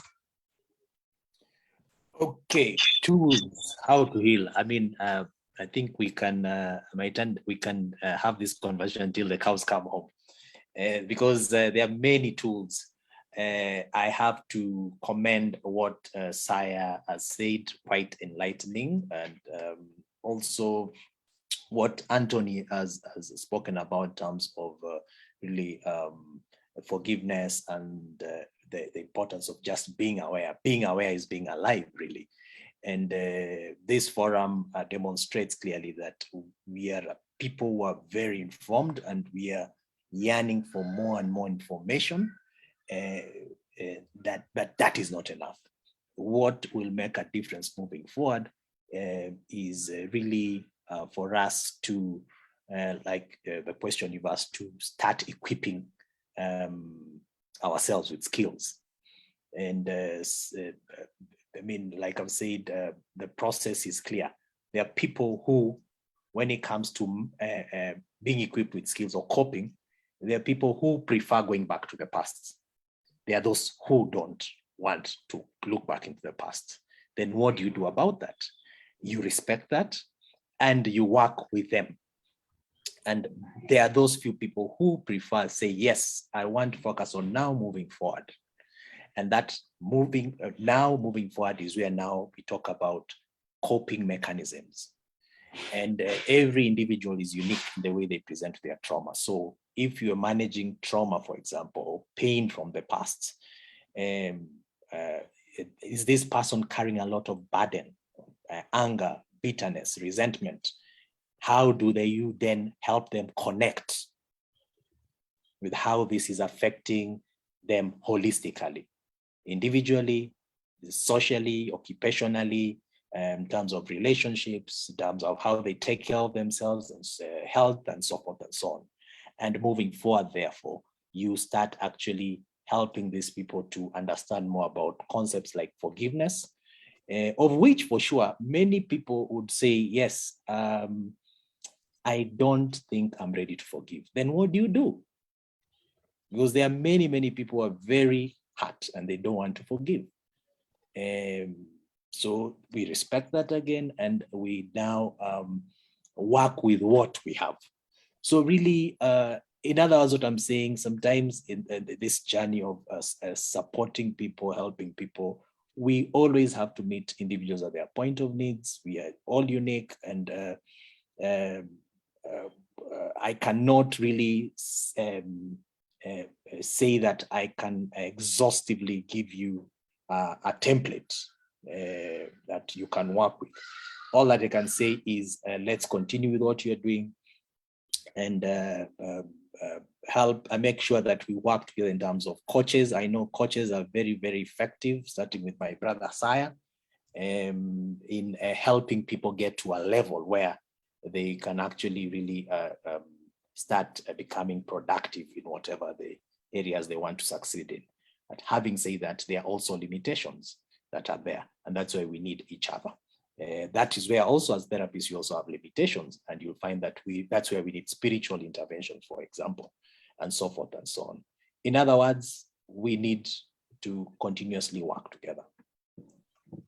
I like the teamwork, and I mean inviting the attendees to ask questions, or if you want to speak, you can speak. All mics are open. But Ezra, I know you're not a therapist or nor a coach, but with what you know now, would you write your manliness book differently? Are you gonna advise the men you advise differently, or are you, or what are your take homes today?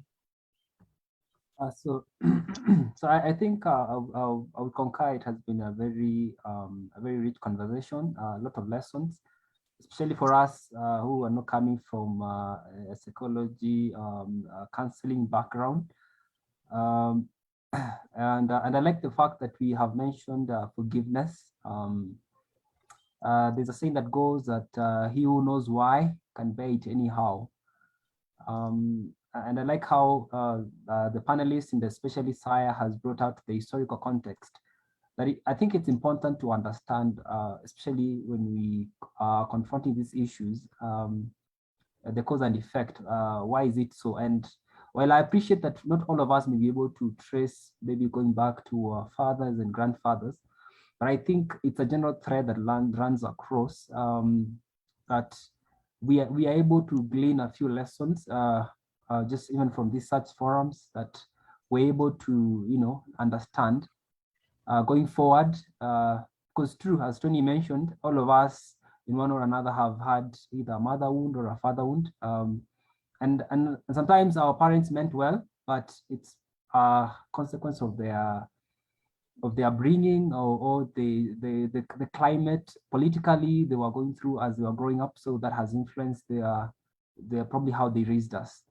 And so, as you asked, yes, I think there'll be some very good lessons to add to the book, just to enrich it further. That over and beyond knowing what true manliness means, we also are alive to the fact that we have genuine hearts that need to be healed, and probably what are some of the steps we can take, even just to heal the figure of God in our hearts, like the figure we have about who our Heavenly Father is, just to understand, probably as men, if we are fathers, probably how can we become better fathers. And truly, we are not saying we don't expect you to be perfect, but there's always room for growth. We can be better, and I think there's always a room for growth, and I think that's what we should encourage. Just all of us, even and we're not ignoring the women, because I know they have a big part to play in this role. Just ensuring that we all grow together. Thank you. Na uinue kitabu tuione. Joan and Afresh, I almost promised, or tumeona kitabu. If you have an image, I can let you can share, because you're your co-host. Joan and Kafresh, I know, I promise. Lakini itakuwa tu tabia mbaya if we don't throw in how to heal the inner child and the mother wounds, because as Lambert said, we need to work as a team. Mtatokelezea? Okay, nitatokelezea, but I'm not putting on my camera. So for me, I am so grateful for this platform that Saya and Posa are facilitating. It is one of the things that is so important to our community, because as you can see, we are 60 at this point, and this is ending, and we are hungry for the information. We are hungry for resources. So for me, I am a coach. Coaches and therapists are very important. I work with women right now to heal the inner child. And what I do with my clients is we look at a human being's life from conception all the way to adulthood. What happened to you? What did not happen for you? I give you tools on how to manage your emotions, how to identify what you need, how to ask for other people to meet your needs when you have needs that you cannot meet for yourself. All this is very, very hard work, because we also find out things about ourselves and we become vulnerable about the things that hurt us. A lot of us don't want to deal with pain and with hurt. However, again, somebody said, hurt people. And therefore you end up going and bleeding on people who did not cut you. It is for us to individually take responsibility for how we show up as human beings in the world we live in, and take responsibility of our behavior despite or in spite of what was done to us or what was not done for us. Therefore, I encourage those of us who are coaches, therapists, and influencers of any type to share what you have to those around you, especially to communities and people who cannot afford or who do not have access or the financial abilities to pay a coach, to pay for therapy, because it is very evident that these things are a privilege. Working on yourself and healing yourself is a privilege.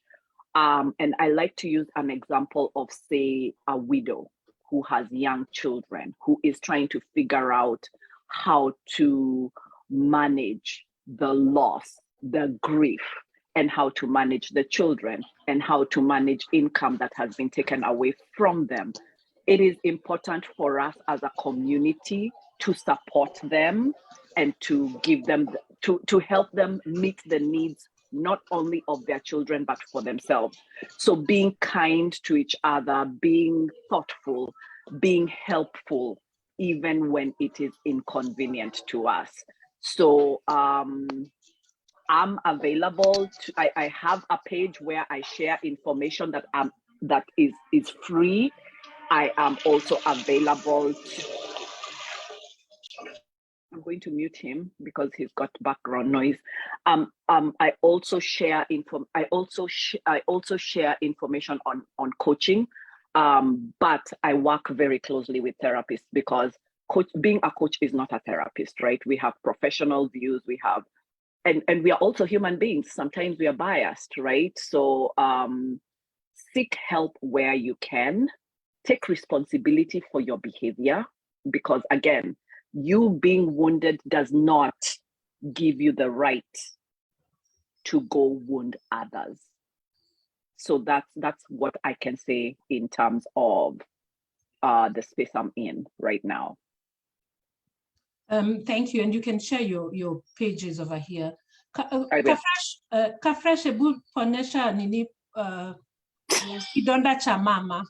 I'm only trying to ponesha kidonda cha mama. See, I had to run and get my kofia. You see now, you're catching me. So again, thank you, Saya and Posa, for curating this. I know Joanne and Posa and myself have constantly spoken about how these conversations are really needed, especially for men. And for men leading this conversation. So I'm really, really glad, and Saya, the historian, forever linking our histories and how they affected us and how what happened to us impact us. So like Joanne, I'm also a coach. And my coaching is born from my own journey of healing and recovery from my mother wound. From a mother wound. And I realized after I got to the other side that I now look at people and I'm like, I just see mother wounds walking. So it's born out of my own journey. And again, like Lambert said and Joanne, therapy and coaching go hand in hand, but oftentimes there is clients that I do refer to therapy because I'm very clear that I cannot dabble in mental health, depression.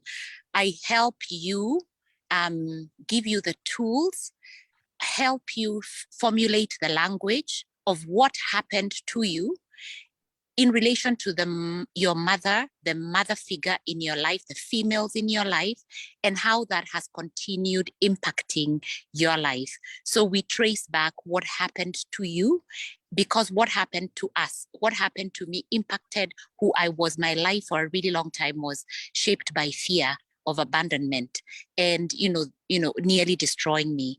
So tracing back our history, what happened to me, the love language, what I understand love to be, my worthiness, and we go through a 10-week course, coaching course. Because for most women and for most of us, I think the biggest thing is acknowledging that hurt happened. And I like what was it Tony or Lambert who said, the thing that people are so afraid of is fear. I mean, the thing that keeps people from doing this work is fear. Do I need to hate my parents? Do I need to cut off my parents? Because I'm going to discover a lot of stuff that I know exists there. This is not about vilifying our parents. It's not about shaming or blaming. It's about understanding how their own traumas have impacted us, how you can now also have real good boundaries, and you then also really are empathetic and compassionate because they did the very best with what they had. And that could also have hurt you. So for me in my class, forgiveness is letting go of the dream, of the impossible dream that the past could have been any different, accepting the past for what it was, and moving on from that impossible dream. So like Joanne, I also have coaching cohorts with women. I also only primarily work with adult women, but on my page, I constantly am a believer in sharing and teaching what I am learning, because this information is really, really necessary for whole families who then form whole communities, whole countries, and the globe. So, I'm really, really grateful for this forum and for men to start speaking up so that it's not just Vitu za Wamama, that also men are acknowledging that a lot happened to us as a people, and we have the responsibility and the choice to do better. And to learn better, to do better, and to not pass on the trauma that we have inherited. And granted, we're human. We're going to hurt the people in our lives, but we are conscious, we're intentional, and we are doing the very best, and not passing on the wounds from the past. Thank you. And Kafresh, because you're still hot, are you able to gauge, is there like a thermometer to gauge the level of healing out of one's self-awareness and healing journey? This is Andy's question. Kuna kipimo? So again, Joanne and I always talk about using the healing word very carefully. Healing is a lifelong journey. As I teach, I uncover stuff that I've been on this work. I've been on this journey for 20 years, and I'm still uncovering stuff. The kipimo is when the past does not hold you captive in bondage, does not keep you in bondage anymore. So for instance, how was I bonding with friends before? It was based on fear of abandonment. And so I was showing up as very clingy or stonewalling people because I felt I was not good enough, worthy enough. I now know I am worthy and good and deserving of love. So I show up very fully knowing there's some people who will not be for me. There's some who will be for me, and that's okay. I don't beat myself up.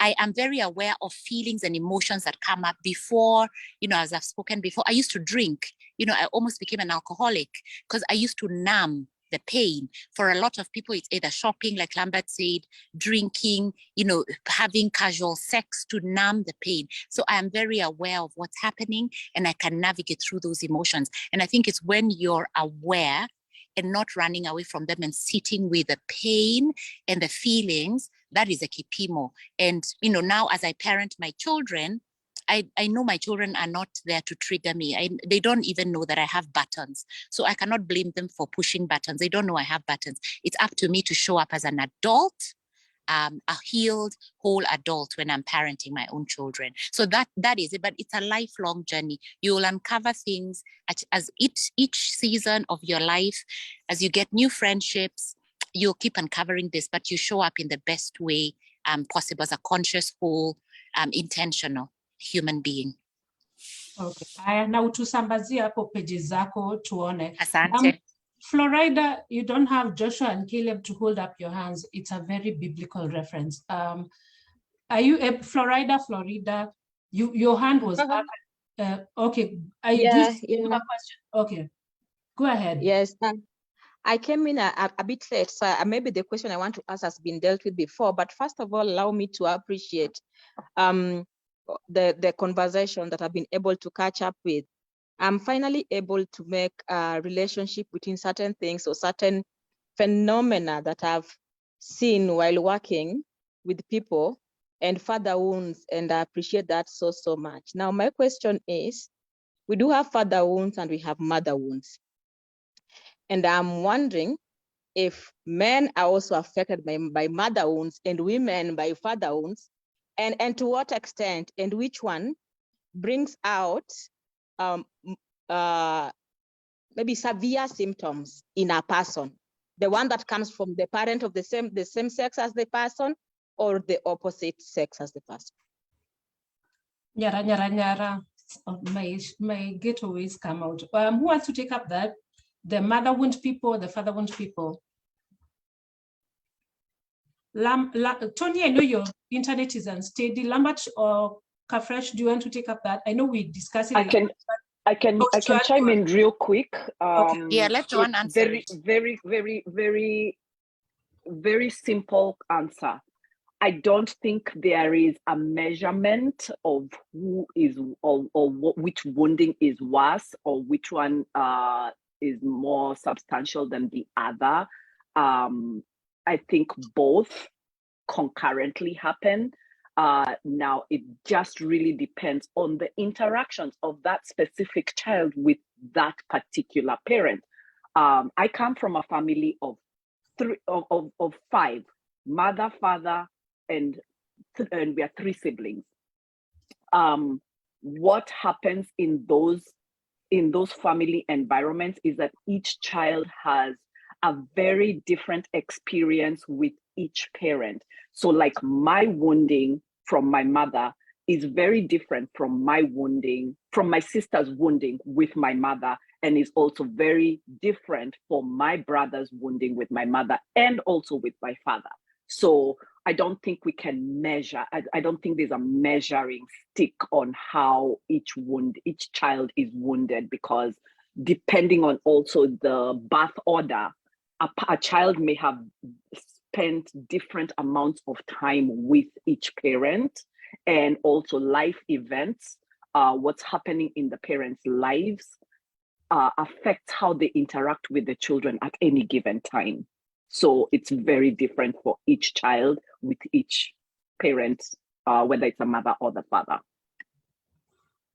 Okay. Dennis, na swali yako iko chini ya 1 minute. Go ahead. Dennis Nyake, yeah. Yes. Okay, go ahead. Yes. No, mine is not a question. It's not a question.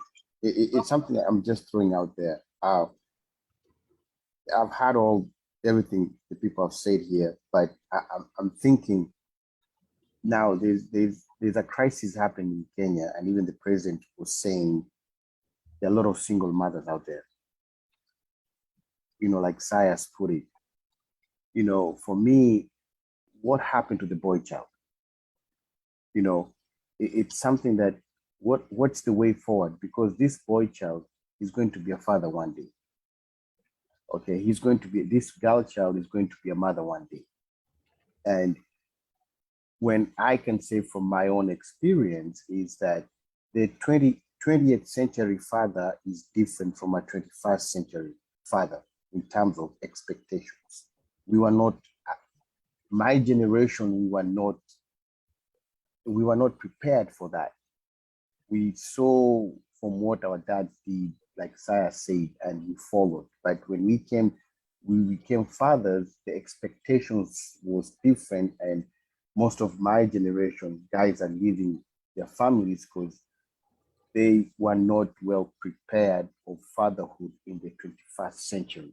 Now, that can lead some of us to do a crash course, you know, and you felt like asking your dad, why didn't you not prepare me for this? Why didn't you tell me about this? But, you know, from the way forward, now we have figured out this fatherhood in both kids. How do we move forward? Because these kids are going to be parents one day to their children. Are they going to pass the same baton to their children, or how do we kill this curse and stop it, that it doesn't move to the next generation? Maybe that's a discussion for another forum. That's all I have to say. Okay. Does anyone want to answer Dennis's question? But Dennis, keep in mind we've been touching on very many things. So can I say something? Just hold on. I mute. I think Nitoni. Okay, just hold on. Aya, go ahead. So, two things. So the first question by Florida is, I agree there is no one good answer, but if you're receiving wounding from both your mother and your father, you're going to be worse off. If you're receiving wounding from your mother, but there's some compensation or support from your father, you're going to be hurt, but it's going to be moderated. The same with the other way around. If your father is doing the wounding, but your mother is there to support, there's going to be some relief. So I don't think there's an absolutely way of saying father wound is worse than mother wound, or mother wound is worse than father wound, because the manifestations differ. I do know of people who have significant mother wounds that even you, when you hear, you're like, ish, you've not applied for another mother. You know, that's the thing you're thinking for. And their fathers have been there for them and stuff like that. So it really matters. It depends basically with the support system that you've been given and the tools to either understand and navigate that. So that's the first part. And then the second one, I think, to Dennis's point, there is just the same way I think HIV/AIDS was a significant thing for Kenya in the 80s, and the Mau Mau thing we've explained and its effect. I do agree that single motherhood is going to be a significant thing. And I want to say this humbly and sensitively, but there's no other way. When you come to the States, you in a sense travel to the future, because certain trends have been here longer, and especially in the African American community, because of long periods of, there was a period where black male incarceration was quite high, and therefore the society became more female led and female dominated, and the effects are there to be seen now.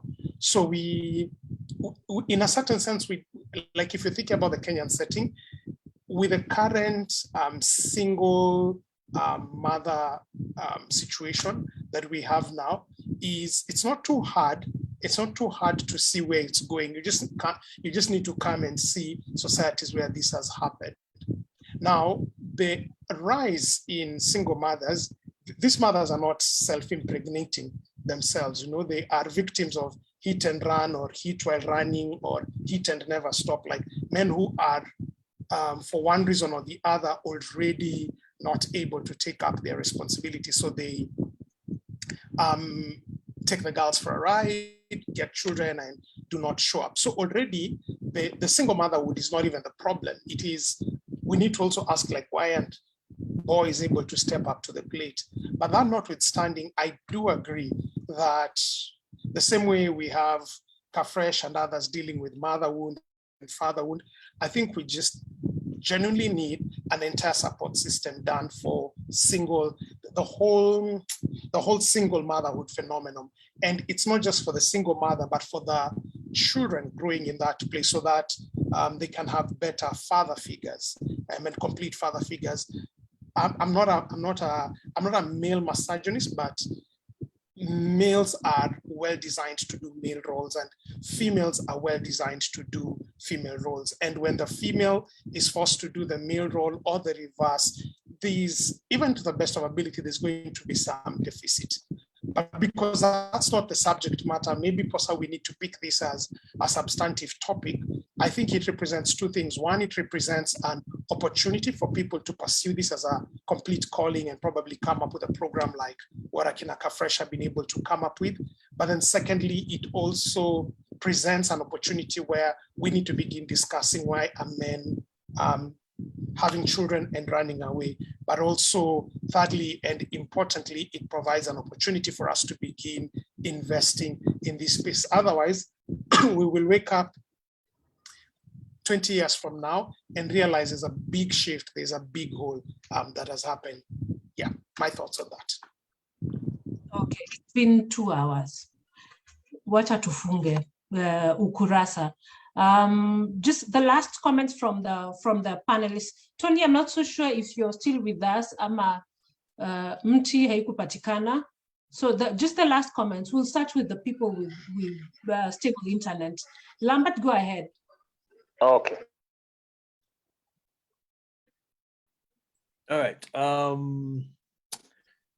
I think I don't have much to say, but to just be to say thank you for having me in this very stimulating conversation. And I look forward to interacting more with you guys in the near future. Asante sana. Asante sana. Tony? Thank you, Posa. I'm still here. I was listening. My internet was not so good, but I think I'm at a better spot now.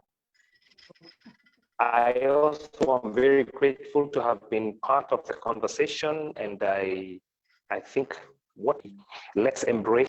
I like what the conclusion that Saya has given to that emerging problem.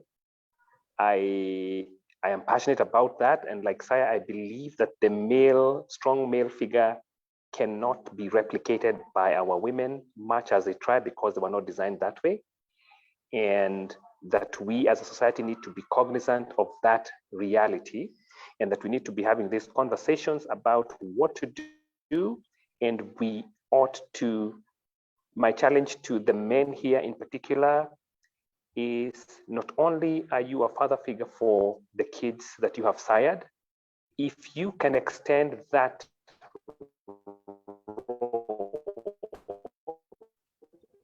either as mentor, either as a friend to others, for fathering and father wounds, so that we can try and save the next generation from these issues as much as we can.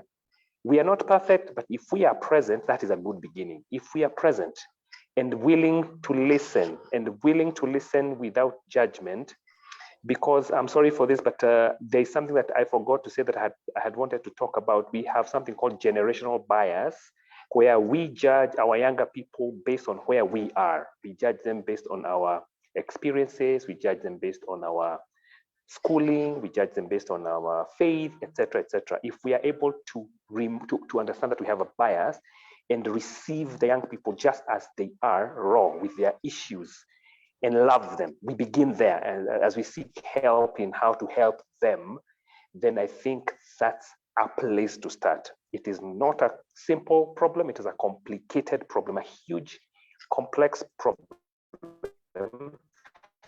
But if we can start somewhere, we will learn along the way. Thank you, Posa. Ezra, go ahead. Thank you, Pastor Nsaya, for this session, and also for the panelists for the very informative comments. I think mine, some of the things that have come out very strongly is that for all of us, in whatever experience we are, we should seek to understand the other side of the story. What I mean is, there's always a reason why things are the way they are, and I think that has been very elaborated, shown by Saya. That even the experience we have, even in our very own homes, they can be explained. And I think we should seek to the best of our knowledge to understand, because I think then we're able to empathize with the older generation or our parents in places where we might be hurt. The other thing is we should seek to forgive. Forgiveness, I feel it's, we cannot overemphasize the importance of forgiveness. Despite whatever life has thrown at our side, we should seek to start the journey towards healing through forgiveness. And I think for all of us, just as we are sharing this information, we're learning. My prayer is that we seek, especially for the men, we seek to be good models, because I think just from even from when you study, men are more, we learn from observation. We are more of what we see, and I think we need more great models of men who are trying to live up to the name, and as well, I think, of course, the greatest example of all men was Christ himself, and I think that would be also a good place to see.